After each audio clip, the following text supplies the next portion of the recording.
دوستو، آج میں آپ کو ایک بوڑھی خاتون کا انٹرویو سنانے لگی ہوں جنہوں نے اپنے شوہر کے ساتھ 50 سال کا عرصہ پرسکون طریقے سے ہنسی خوشی گزارا۔ خاتون سے پوچھا گیا کہ اس 50 سالہ پرسکون زندگی کا راز کیا ہے؟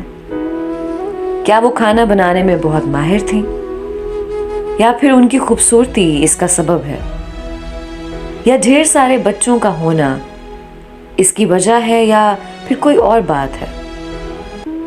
بوڑھی خاتون نے جواب دیا، پرسکون شادی شدہ زندگی کا دار و مدار اللہ کی توفیق کے بعد عورت کے ہاتھ میں ہوتا ہے۔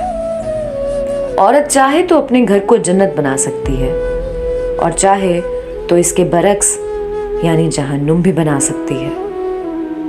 اس سلسلے میں مال و دولت کا نام مت لیجئے، بہت ساری مالدار عورتیں جن کی زندگی اجیرن بنی ہوئی ہے، شوہر ان سے بھاگا بھاگا رہتا ہے۔ خوشحال شادی شدہ زندگی کا سبب اولاد بھی نہیں ہے۔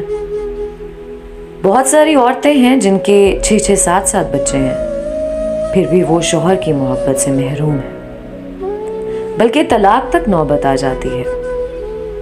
بہت ساری خواتین اعلیٰ سے اعلیٰ ترین کھانا پکانے میں ماہر ہوتی ہیں، دن بھر نئے سے نیا کھانا بنا رہی ہوتی ہیں، لیکن پھر بھی انہیں ہر روز شوہر کی بدسلوکی کی شکایت رہتی ہے۔ انٹرویو لینے والی خاتون صحافی کو بہت حیرت ہوئی۔ اس نے پوچھا، پھر آپ کی اس خوشحال زندگی کا راز کیا ہے؟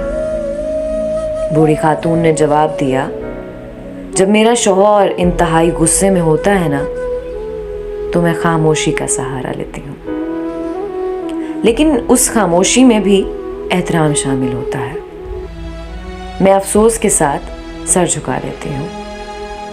ایسے موقع پر بعض خواتین خاموش تو ہو جاتی ہیں، لیکن اس میں تمسخر کا عنصر شامل ہوتا ہے۔ اس سے بچنا چاہیے۔ سمجھدار آدمی اسے فوراً بھانپ لیتا ہے۔ ماما نگار خاتون نے پوچھا، ایسے موقع پر آپ کمرے سے کیوں نہیں نکل جاتی؟ بوڑھی خاتون نے جواب دیا، نہیں، ایسا نہیں کرنا چاہیے۔ ایسا کرنے سے شوہر کو یہ لگے گا کہ آپ اسے جان چھڑا رہی ہیں، اس کی کوئی بات سننا ہی نہیں چاہتی ہیں۔ ایسے موقع پر خاموش رہنا چاہیے، اور جب تک وہ پرسکون نہ ہو جائے اس کی کسی بات کی مخالفت نہیں کرنی چاہیے۔ جب شوہر کسی حد تک پرسکون ہو جاتا ہے تو میں کہتی ہوں، پوری ہو گئی آپ کی بات، پھر میں کمرے سے چلی جاتی ہوں، کیونکہ میرا شوہر بول بول کر تھک چکا ہوتا ہے اور چیخنے چلانے کے بعد اب اسے تھوڑے آرام کی ضرورت ہوتی ہے۔ میں کمرے سے نکل جاتی ہوں اور اپنے معمول کے کاموں میں مصروف ہو جاتی ہوں بس۔ خاتون صحافی نے پوچھا، اس کے بعد آپ کیا کرتی ہیں؟ کیا آپ بول چال بند کرنے کا اسلوب اپناتی ہیں؟ ایک آدھ ہفتہ بات چیت ہی نہیں ہوتی ہوگی؟ بوڑھی خاتون نے جواب دیا، نہیں تو، اس بری عادت سے ہمیشہ بچنا چاہیے، یہ دھاری ہتھیار ہوتا ہے۔ جب آپ ایک ہفتے تک شوہر سے بات چیت نہیں کریں گی نا تو ایسے وقت میں جب اس کو آپ کے ساتھ مصالحت کی ضرورت ہوتی ہے تو وہ اس کیفیت کا نا عادی ہو جائے گا، اور پھر یہ چیز بڑھتے بڑھتے خطرناک قسم کی نفرت کی شکل اختیار کر لے گی۔ صحافی نے پوچھا، پھر آپ کیا کرتی ہیں؟ بوڑھی خاتون بولی، میں 2-3 گھنٹے بعد شوہر کے پاس ایک گلاس جوس یا پھر ایک کپ کافی لے کر جاتی ہوں اور پھر محبت بھرے انداز میں کہتی ہوں، پی لیجئے۔ حقیقت میں شوہر کو اس کی ضرورت ہوتی ہے۔ پھر اس سے نارمل انداز میں باتیں کرنے لگتی ہوں۔ وہ پوچھتا ہے، کیا میں اس سے ناراض ہوں؟ میں کہتی ہوں، نہیں تو۔ اس کے بعد وہ اپنی سخت کلامی پر معذرت ظاہر کرتا ہے اور خوبصورت قسم کی باتیں کرنے لگتا ہے۔ انٹرویو لینے والی خاتون نے پوچھا، اور آپ اس کی یہ باتیں مان لیتی ہیں؟ بوڑھی خاتون بولی، بالکل، میں کوئی اناڑی تھوڑی ہوں، مجھے اپنے آپ پر بھروسہ ہے۔